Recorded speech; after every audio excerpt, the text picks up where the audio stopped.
La psychologie criminelle est devenue populaire grâce à des œuvres de fiction comme les séries télé. Pourtant, savons-nous réellement ce qu'est la psychologie criminelle?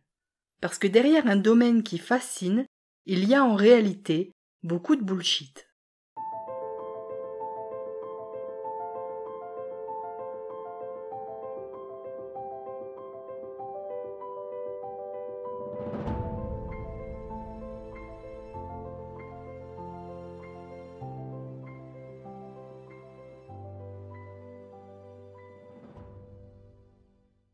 Bienvenue dans ce nouvel épisode du podcast La petite histoire des manipulations.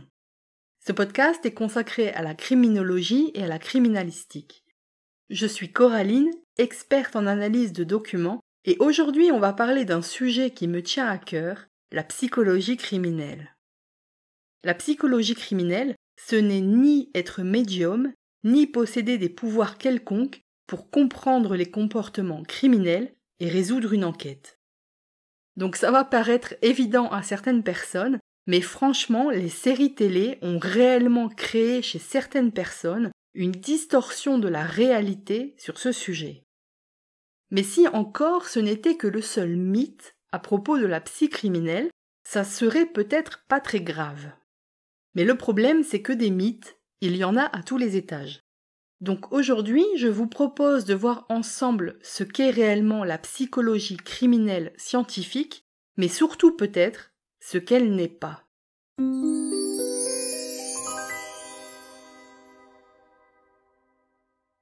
Alors, la psy criminelle, c'est quoi? La psychologie criminelle, c'est une discipline complexe qui vise à comprendre les motivations et les comportements des individus impliqués dans des actes répréhensibles. Donc là, vous le voyez, c'est la définition la plus large possible. Parce que derrière les mots « actes répréhensibles », vous comprenez qu'il ne s'agit donc pas uniquement de meurtre. Car c'est un des premiers mythes quand on parle de psychologie criminelle.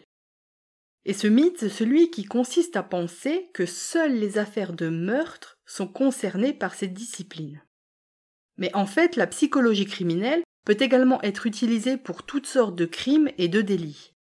Et ce qui est particulièrement important à comprendre, c'est que cette discipline, elle est transdisciplinaire. C'est-à-dire qu'elle s'appuie sur une combinaison de connaissances issues de la psychologie, de la sociologie, du droit pénal, pour analyser les facteurs qui conduisent à la commission de crimes ou de délits. Et la psychologie criminelle, elle est souvent apprise par des professionnels de différents horizons. Donc la psychologie criminelle, c'est un outil pour certaines professions plus qu'une profession à part entière. Alors une petite parenthèse avant de continuer. N'oubliez pas que le meilleur moyen de lutter contre les manipulations, c'est d'apprendre comment elles fonctionnent. Et pour ça, si cet épisode vous aide et que vous voulez aller encore plus loin pour combattre les manipulations, retrouvez-moi sur la newsletter du site expertisededocuments.com. C'est là que je réponds à vos questions et que je vous donne encore plus d'informations et de conseils. À tout de suite sur expertisededocuments.com. Alors l'une des premières choses à comprendre en psychologie criminelle, c'est que la criminalité ne peut être réduite à une explication unique.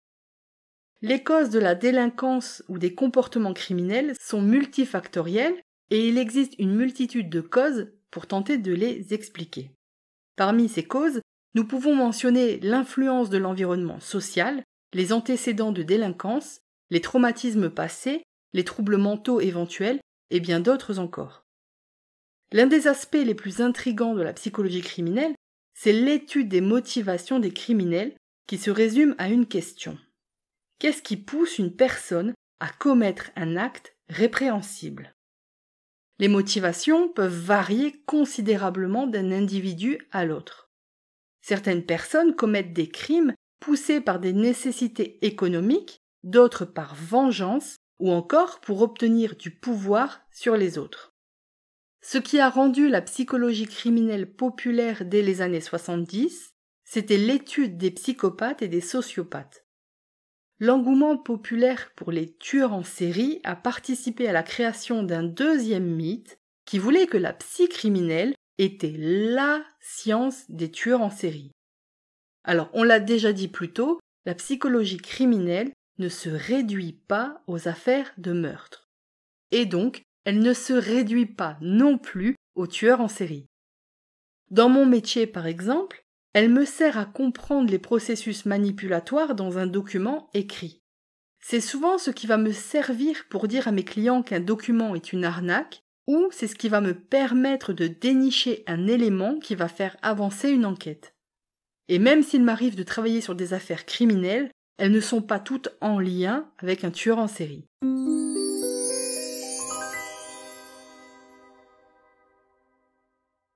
Alors maintenant, on va voir la question du profiling. En étudiant une scène de crime ou un document écrit par un criminel, la psychologie criminelle permet parfois de dresser des profils criminels. Ces profils criminels, ils sont importants et peuvent parfois aider à arrêter un criminel.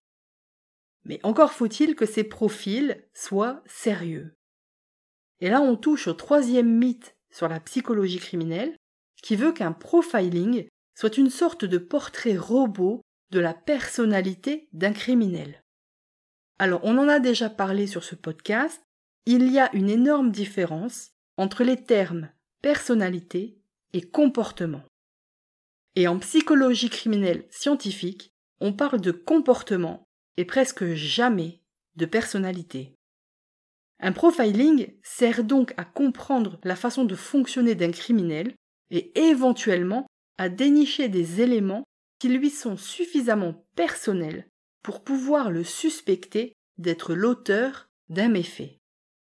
Mais soyons honnêtes, ce n'est pas toujours possible. Bien sûr, dans les séries télé, il y a foison d'éléments qui permettent aux enquêteurs d'aller arrêter un suspect. Mais dans la réalité, il n'y a parfois aucun élément qui peut servir de base à un véritable travail de profiling. Le profiling doit se baser non pas sur des théories plus ou moins psychologiques, mais sur des faits. Il n'y a que sur la base d'éléments vérifiables que le profiling est une technique éthique et fiable. Pendant longtemps, on a dressé des listes de traits de personnalité uniquement basées sur des théories d'ailleurs elles-mêmes plus ou moins scientifiques, et à part flatter l'ego des professionnels qui rédigeaient ces profils, ça n'a jamais permis d'arrêter un criminel. Or, le but et le seul but d'un profiling, c'est d'aider à l'arrestation d'un criminel. Un aspect souvent oublié de la psychologie criminelle, c'est son importance dans la prévention des crimes.